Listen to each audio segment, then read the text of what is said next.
আসসালামু আলাইকুম। আজকে আপনাদের ঘুরে দেখাবো প্রায় 500 বছরের পুরনো ঐতিহ্যবাহী বাঘার মেলা। এই মেলার অবস্থান রাজশাহী শহর থেকে প্রায় 50 কিলোমিটার দক্ষিণ পূর্ব দিকে বাঘা উপজেলায়। ভিডিওটি ভালো লাগলে লাইক, শেয়ার এবং সাবস্ক্রাইব করে পাশে থাকবেন। চলুন মেলাটি এক্সপ্লোর করা যাক। 1523 সালে সুলতান নাসির উদ্দিন নুসরাত শাহের আমলে নির্মিত বাঘা শাহী মসজিদ সংলগ্ন এলাকায় এই মেলার অবস্থান।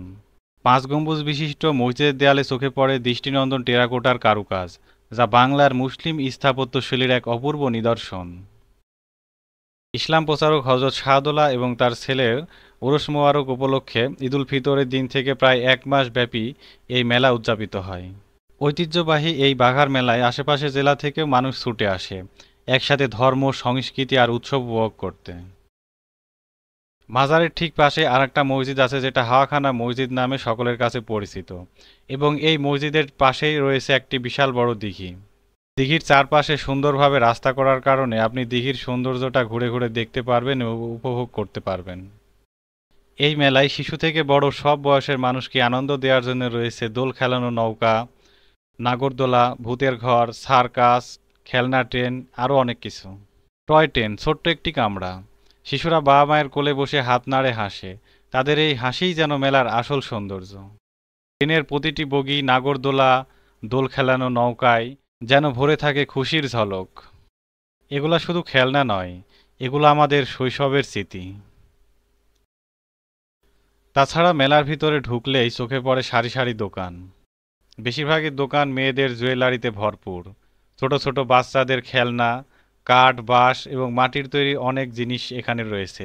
কি নেই এই মেলায়! ছোটবেলায় মেলায় গেলে খেলনা গাড়ি, ব্যাঙ গাড়ি, বাঁশি, বেলুন কেনার জন্য বায়না ধরতাম, কিন্তু এখন আর বায়না ধরি না। এখন পরিবারের ছোট সদস্যদের বায়না পূরণ করতে হয়। মাঝে মাঝে ভাবি কোথায় হারিয়ে গেল সেই দিনগুলো। পূর্বে আরও বড় পরিসরে এই মেলা উদযাপিত হতো, কিন্তু এখন এসে মনে হয় সেই আগের মতো প্রফুল্লতা এখন আর নেই। ছোটবেলার সেই সোনালী অতীতের সাথে সাথে এখন মনে হয় মেলাও তার ঐতিহ্যতা হারিয়ে ফেলছে। যাই হোক, আমিও ভিডিও করছিলাম এবং খেলনার দোকানদার বিড়ি টানতেছিল, তো কিচ্ছু করার নাই, তার বিড়ি টানা আমার ভিডিওর মধ্যে চলে এসেছে। তো আমরা চলে গেলাম পুরো মেলা ঘুরতে ঘুরতে কাঠের ফার্নিচারের দিকে। গিয়ে দেখছি বেশ, এবার মনে হচ্ছে একটু অল্প পরিসরে কাঠের ফার্নিচারগুলো উঠেছে। তারপরেও বেশ বাহারি ডিজাইনের সোফা, খাট মেলাতে পাওয়া যাচ্ছে। যাদের হর্স রাইডিং এর ইচ্ছা আছে তারাও হর্স রাইডিংও করতে পারবেন, মেলাতে হর্স রাইডিং এরও ব্যবস্থা আছে। তারপরে আমরা চলে গেলাম গৃহস্থালী কাজে ব্যবহারের জন্য বিভিন্ন জিনিসপত্র কিনতে।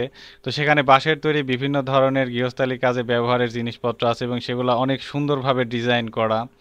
তো সেখানে আপনারা পাপোশ পাবেন সুন্দর সুন্দর ডিজাইনের, এবং দোল খেলানোর একটা দোলনাও ছিল। আমি দাম দর করলাম, কিন্তু আসলে দামটা অনেক বেশি থাকার কারণে কিনা হলো না। যাই হোক, আমি যখন অনেক বড় লোক হব তখন কিনবো। তাছাড়া এখানে রয়েছে কাটাকাটির জন্য বিভিন্ন ধরনের অস্ত্র, কুদাল থেকে শুরু করে রান্নার বটি পর্যন্ত। তাছাড়া মেলা প্রাঙ্গণে রয়েছে শত বর্ষেরও বেশি বয়সের একটি তেঁতুল গাছ, আর এই তেঁতুল গাছের নিচেই বিভিন্ন ধরনের খাবারের দোকানগুলা বসে। খই থেকে শুরু করে মিষ্টি, জিলাপি ইত্যাদি বিভিন্ন ধরনের মুখরোচক খাবার আপনি এই জায়গাতে পাবেন। যাই হোক, আপনি যদি ইতিহাস, ঐতিহ্য আর আনন্দ ভালোবাসেন তাহলে একবার ঘুরে আসুন বাঘার মেলায়। হয়তো এখানে খুঁজে পাবেন হারিয়ে যাওয়া কোনো অনুভব।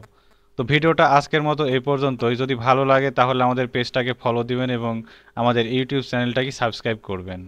তো সবাই ভালো থাকবেন। ঈদ মুবারক।